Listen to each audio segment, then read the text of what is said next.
ఇష్టం లేని పని నేను చేయాలి, మా నాన్నకి ఇష్టమైన పిల్లని నేను చేసుకోవాలి. ఆ పిల్ల ఎలా ఉంటుందో తెలుసా? ముఖవాది, చంద్రబింబం, వ్యత్యస్త నేత్రారవింద. అంటే ఒక కన్ను కాస్త పైన, ఓ కన్ను కాస్త కింద ఉంటుంది. బ్రహ్మాండంగా నవ్వుతుంది కూడా.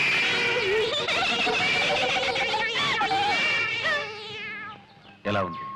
కోతిలా ఉందా, పిల్లిలా ఉందా? పాట కూడా ఓ బ్రహ్మాండంగా పడుతుంది.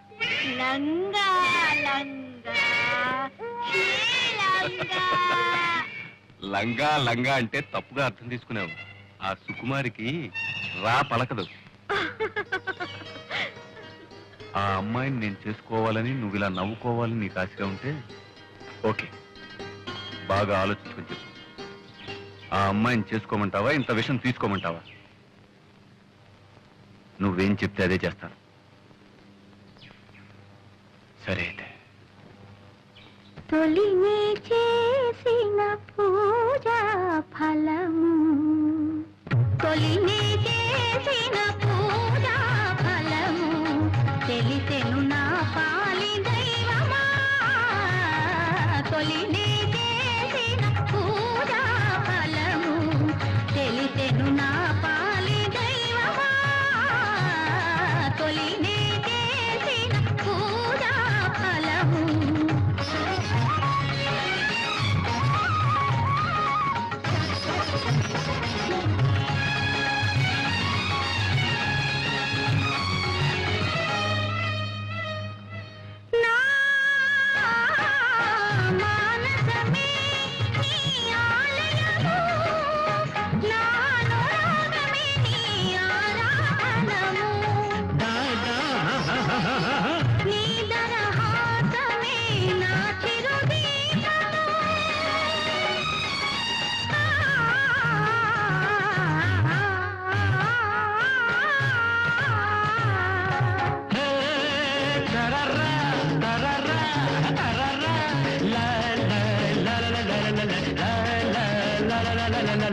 నీ తాపమే నాకు సాంద్రాణి రూపము, నీ తాపమే నాకు సాంద్రాణి రూపము, నీ భక్తి నీ శక్తి నా భుక్తికాధారము, నీ భక్తి నీ శక్తి నా భుక్తికాధారము. తరం పం పం తరం పం పం తరం పం. తొలిలే చేసిన పూజా ఫలము, తెలిసెను నా పాలి దైవమా. తొలిలే చేసిన పూజా ఫలము.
పనిసరి మామగారి పనిసరి, నే మామగారి పనిసరి.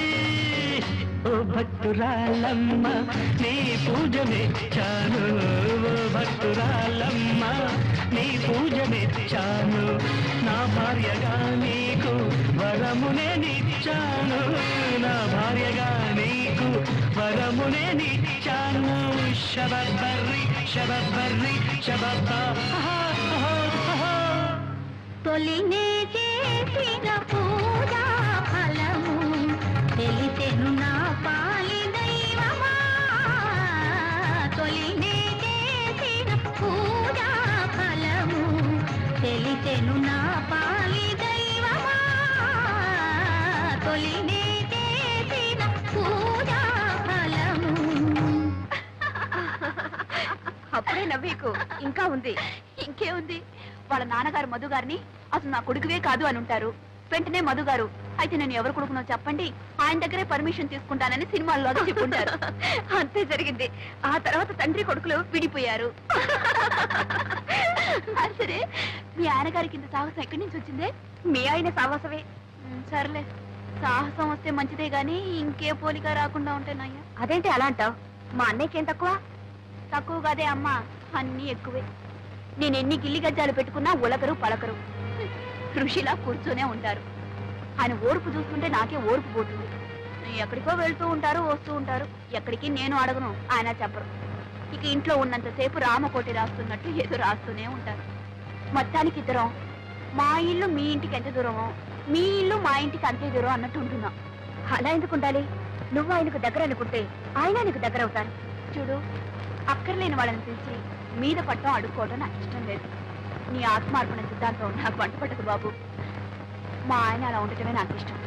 ఎందుకనంటా, మా ఆయన అసలైన మొగాడన్నవాడు తన భార్య ఒక పశువుగాను బానిసగాను ఉండటానికి ఒప్పుకోడు. ఒక వ్యక్తిత్వం ఉన్న మనిషిని పెళ్లి చేసుకుంటాడు. మేమిద్దరం అలా సమయుతులుగా ఉండటమే నాకు సరదా. మొత్తం మీద సంతోషంగా ఉన్నారు, అంతే చాలు. చీటికి మాటికి పోట్లాడుకుంటాం. అసలు నిజం చెప్పాలంటే ఏ భార్యాభర్తలు పోట్లాడుకోరు. ఎవరి ఆత్మాభిమానం వాళ్ళది. ఏవోనమ్మా, మొగుడు పెళ్లాల మధ్య ఆత్మాభిమానం అన్నది ఇంతవరకు నాకు అర్థం కాలేదు. కోరిన వరాలు ఇవ్వలేదని దేవుణ్ణి పూజించడం మాంటావా? అలా పూజించడమే ఆత్మార్పణ. అమ్మో, నీ ఆత్మార్పణ నాకు అంతకంటే అర్థం కాలేదు. నన్ను వదిలేయమ్మా. క్లబ్ టైం ఎంత వస్తాను. క్లబ్ లో కూడా చేరావా? ఏంటి క్లబ్ లో కూడా చేరావని అడుగుతున్నావు? పెద్ద తప్పు చేసినట్టు. లేడీస్ క్లబ్బేలే, ఏదో టైం పాస్ అవడానికి. వస్తాను. అయ్యో, నా బ్యాగ్ మర్చిపోయాను. అయ్యో, నా బుక్. సారీ, వస్తాను.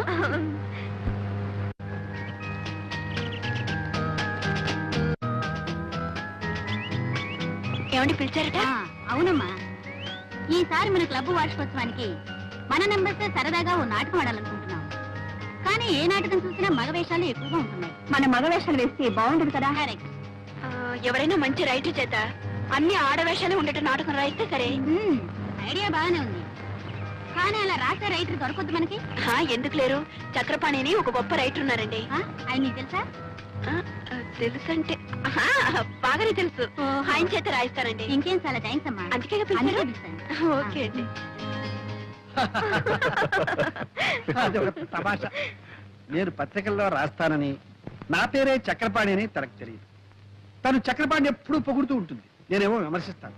వాడు ఒక రైటర్ కాదని, కథలన్నీ కాపీ కొడతాడని, అనాకాని రైటర్ అని నేను తిడుతూ ఉంటాను. ఆవిడికి బుస్సుమని కోపం వస్తుంది. అది నాకు ఎంటర్టైన్మెంట్.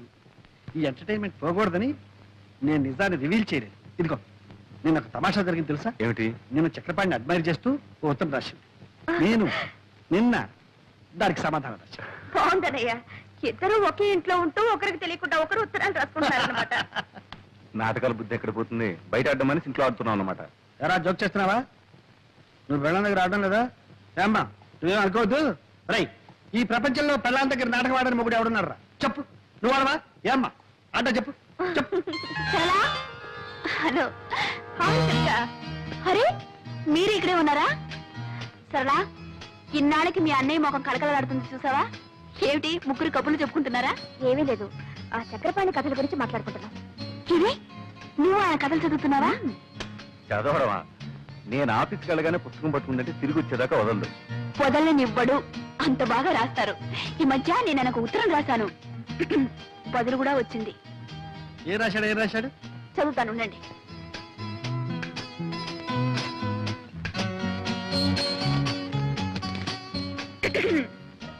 శ్రీమతి దుర్గా ప్రసాద్ గారికి మీ ఉత్తరం అందింది.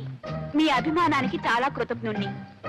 మీ భర్త కూడా ఒక రచయితని, ఆయన రచనలు ఏ పత్రికలోనూ పడటం లేదని, ఆయన మీద మీకున్న అసంతృప్తిని తెలియజేశారు. మన దేశంలో ఎందరో మహాకవులు, మహారచయితలు అలా మరుగున పడి ఉన్నారు. మీ భర్త కూడా ఒక మహారచయిత అయి ఉంటాడు. ఎప్పుడో ఒకప్పుడు తప్పకుండా వెలుగులోకి వస్తాడు. సర్లేండి. చూసారా, మీరేమో ఆయన కాపీ రైటర్ని తీసి పారేస్తున్నారు, ఆయన మిమ్మల్ని గొప్ప రచయిత అని మెచ్చుకుంటున్నారు. అదే ఆయన గొప్పతనం. గొప్పతనమే. నన్ను గొప్పాడు చేసి అతను గొప్పాడైపోయాడు. ఏడ్చిందో ఏడ్చాడో ఆయన గొప్ప మనిషి. అన్నట్టు మా క్లబ్ యానివర్సరీకి ఆయన చేత ఒక నాటకం రాయిస్తున్నాం. ఆ బాధ్యతంతా నాకే అప్పగించారు తెలుసా? ఇక ఆ కథ వచ్చినట్టే.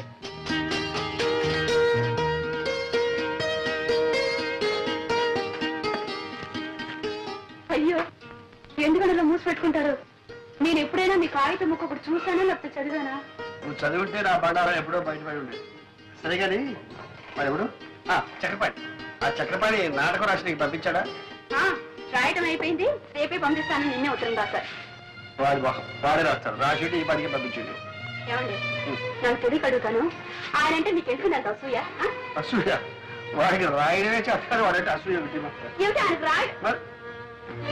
మీరు కాదు తీసుకొని ఆ సింహాన్ని పంపించు. పంపిస్తాను.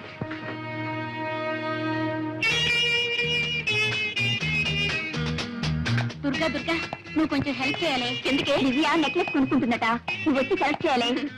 తనకు కావాల్సింది తను కొనుక్కుంటుంది, మధ్యలో నా సెలక్షన్ ఏమిటి? అదేమిటి, నీకు లేటెస్ట్ ఫ్యాషన్స్ తెలుసని అడుగుతున్నావు. అయ్యో నాదేం కుదరదు, నువ్వు రావాల్సిందే. అవుని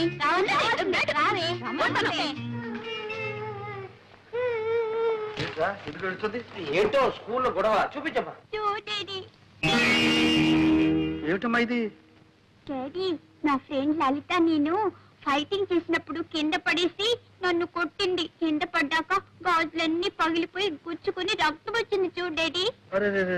నేను ఏడుస్తున్నప్పుడు ఆ లలిత లేదు, నాకు బంగారు గాజులున్నాయి నీకు లేవు అని వెక్కిరించింది. డాడీ నాకు కూడా బంగారు గాజులు చేయించవా? అలాగేనమ్మా, చేస్తా. చిన్నబాబు, 600 100 చిన్నమ్మకి బంగారు గాజులు చేయించాలి. సరేలేరా, ముందు పాపను తీసుకెళ్ళి ఆయింట్మెంట్ ఏదైనా అయ్యా చిన్నమ్మ గారికి బంగారు గాజులు.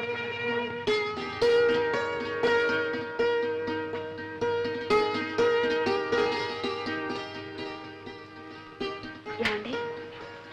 ఏం ఏం లేదు, ఒక చిన్న మాట చెప్తాను, వింటారా? చిన్న మాట పెద్ద మాట చెప్పు. వినే ముందు ఇదేమిటో చూడండి. ఏంటి ఇదేమిటి? Order bill 4000. నేను నెక్లెస్ ఒకటి ఆర్డర్ ఇచ్చాను. నెక్లెస్? అంత అవసరమే వచ్చింది? అవసరం వచ్చి కదండి, మీకు తెలుసు నగలంటే నాకు అంత ఇంట్రెస్ట్ లేదని. అయినా తప్పలేదు, మా క్లబ్ సెక్రటరీ విజయ నగలు కొనడానికి వెళ్తూ నాకేదో పెద్ద లేటెస్ట్ ఫ్యాషన్స్ తెలుసని తనతో రమ్మంది. నేను 4 ఫ్రెండ్స్ కలిసి వెళ్ళాం. అక్కడ నేను ఒక నెక్లెస్ సెలెక్ట్ చేశాను. అది బాగుందంటూ తలా ఒకరు ఆర్డర్ ఇస్తూ నన్ను ఇవ్వమన్నారు. నేను తప్పించుకుందామని ఎంతో ప్రయత్నించాను, కానీ అందరూ చేరి నన్ను బలవంతం పెట్టేశారు. ఏమండి, ఇన్నేళ్లలో మిమ్మల్ని ఏమీ అడగలేదండి. నువ్వు అడగక్కర్లేదు దుర్గా, ఉంటే నిలువెత్తున బంగారమే తొడిగేసేవాడి. కానీ నా పరిస్థితి నీకు తెలుసు. ఫోన్లేండి, అంత కష్టంగా ఉంటే మా పుట్టి నుంచే తెప్పించుకుంటా. దుర్గా, నీ ఆత్మాభిమానానికి అర్థమేమిటో తెలియకుండా ఉంది. నా దగ్గరేనా నీ ఆత్మాభిమానం? నీ తల్లిదండ్రులు డబ్బు అడగడంలో లేదా? ఎందుకు లేదు, చచ్చేటంత ఉంది. కానీ జరగనప్పుడు ఏం చేయమంటారు? అది ముందే ఆలోచించుకోవాల్సి. నిజమే, ఆలోచించవలసిందే. తొందరపడ్డాను. ఇప్పుడు నన్ను ఏం చేయమంటారండి? మాకంత స్తోమత లేదు, సంపాదన లేదని ఇచ్చిన ఆర్డర్ని క్యాన్సిల్ చేయమంటారా? ఫ్రెండ్స్ నలుగురిలో నన్ను చులకనమ్మంటారా? దుర్గా దుర్గా, ఎందుకని ఆవేశపడతావు? నువ్వు నలుగురిలో చులకనైతే అది నాకు మాత్రం అవమానం కదా. సరే, నేనే ఎలాగో సర్దుకుంటాను. Thank you very much. నీకు కావాల్సింది జరిగితే ఇలాగే. ఇప్పటికే లెక్క చాలా పెరిగిపోయింది సార్. కింది చెల్లు వేయండి, మళ్ళీ తీసుకోండి. అంతేగాని ఆ లెక్క అట్టనే పెట్టి మళ్ళీ 7000 కావాలంటే వీలు లేదు సార్. అది కాదు సేఠ్, మీ అప్పు త్వరలోనే తీరుస్తారు. ఈ ఒక్కసారికి నా పరువు కాపాడండి. ఏదో పరువు గిరువు అంటున్నారు, ఏమిటో 7000 ఏమీ కుదరదు. 4000 ఇస్తాను, సర్దుకోండి. 4000? సరే.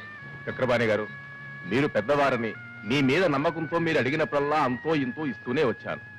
ఇచ్చారనుకోండి, కానీ నేను ఇప్పుడు కాస్త ఇరకాటంలో పడ్డాను. దయచేసి నన్ను ఇబ్బందులు పెట్టకండి. మీరు రాయాల్సిన పూర్తి చేయండి. మీరు అడిగిన డబ్బు పువ్వులో పెట్టిస్తాను.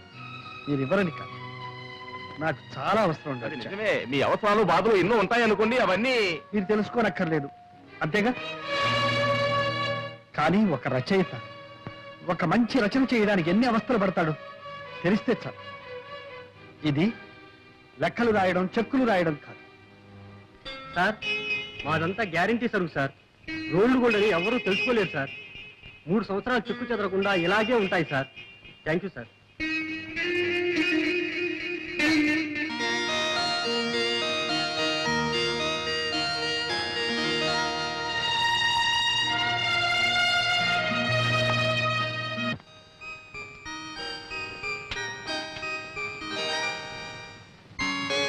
దుర్గా, వస్తున్నానండి. నీకు ఒక సర్ప్రైజ్. ఏమిటి? కళ్ళు మూసుకో చెప్తా. చెప్పండి. కళ్ళు మూసుకో. సరే. ఇదేమిటో చూడు.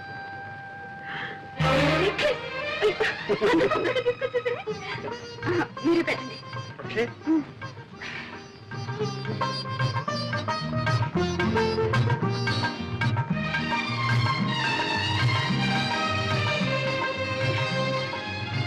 చాలా బాగుందండి. చాలా థ్యాంక్స్. కవిత ఎక్కడ? ఇంకా స్కూల్ నుంచి రాలేదు. ఇదిగో ఈ గాజులు కవిత. ఏమిటండి ఈరోజు మీకు ఏమైంది? ఏం కాలేదు. చూడు, ఈ సంతోషం అంతా క్లబ్ లో మీ మెంబర్స్ తో. నా ముద్దులో ముడిచాడు చెప్పేస్తాను. సరళా,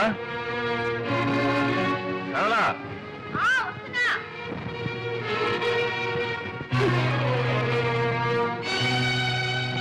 సరళా, నేను భోజనం చేశాను, నువ్వు భోజనం చేయి.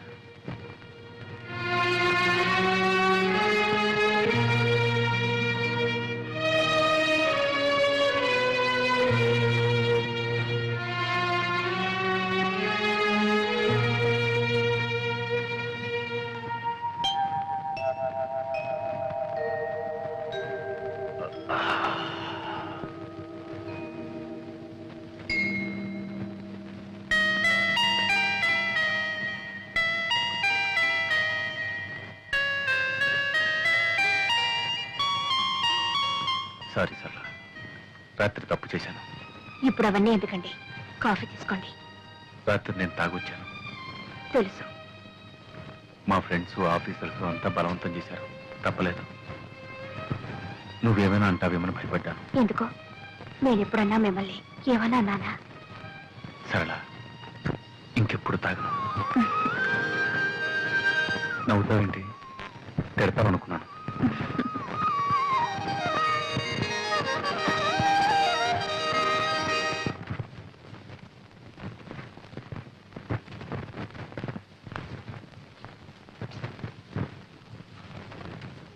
ఇంటికి వచ్చుకున్నావు డబ్బు మిమ్మల్నే. ఇంటికి వచ్చుకుని నాకు డబ్బు కావాలి. డబ్బా? మొన్న 20 రూపాయలు ఇచ్చాను. ఇస్తే నేనే మింగేసానా లేకపోతే దాచుకున్నానా? ఆ మాట అన్నానా? అప్పుడే అయిపోయిందా అని అడిగాను. అడుగుతారు, మీరు అడుగుతారని నాకు తెలుసు. అందుకే మీరు ఇచ్చిన ప్రతి పైసాకు లెక్క రాసి పెట్టాను. లెక్కరాయమని నేను చెప్పలేదే. చెప్పరు. సమయం వచ్చినప్పుడు చెప్పుతో కొట్టినట్టు అంటారు. నేనెందుకు పడాలి? లెక్కలు తీసుకొస్తాను, చూసుకోండి.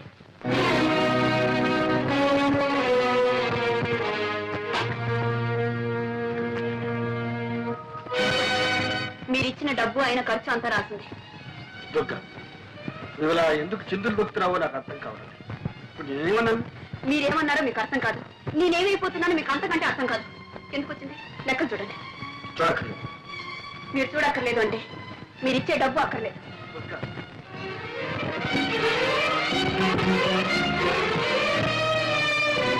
డబ్బు ఖర్చు 300, విరాళాలు 350. ఇదే ఖర్చు అయితే దీనికి లెక్కలు రాయడం, దీనికి కాగితం దండగా. అంటే నేను చేసిందంతా దండ ఖర్చునేగా? దుర్గా, ఉన్నప్పుడు ఏది దండ ఖర్చు కాదు. లేకపోతే లేదని చెప్పచ్చుగా. నా దండ ఖర్చుకి నేనే ఏదైనా ఏర్పాటు చేసుకునేదాన్ని. దుర్గా, నాకు తెలుసు నీకు అమ్మ నాన్న ఉన్నారు. నిన్ను అవసరానికి ఆదుకుంటా. నేను ఇవ్వకపోయినా నీకు గడుస్తు, నేను లేకపోయినా నువ్వు బ్రతక. అంటే మీరేనా నేను లేకపోతే బ్రతకలేంది? అయితే ఇన్నాళ్ళు బ్రతికింది ఏమిటి? నా కొంగు పట్టుకొని తిరిగారా? మీ గుండెల్లో దాచుకున్నారా? లేక నా కోసం, నా కోరికలు తీర్చడం కోసం బ్రతికారా? అది నీకు కాకపోయినా నీ మనసుకు తెలుసు. దుర్గ, ప్రేమ ఉన్న చోటనే సహనం ఉంటుంది, త్యాగం ఉంటుంది. మీరు నా కోసం అంత త్యాగం ఏం చేశారని? నేనా?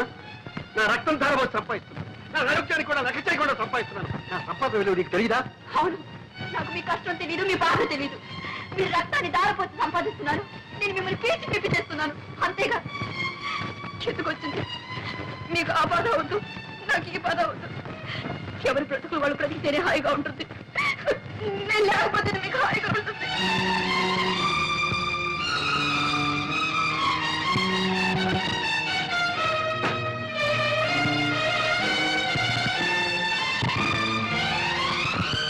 దుర్గా,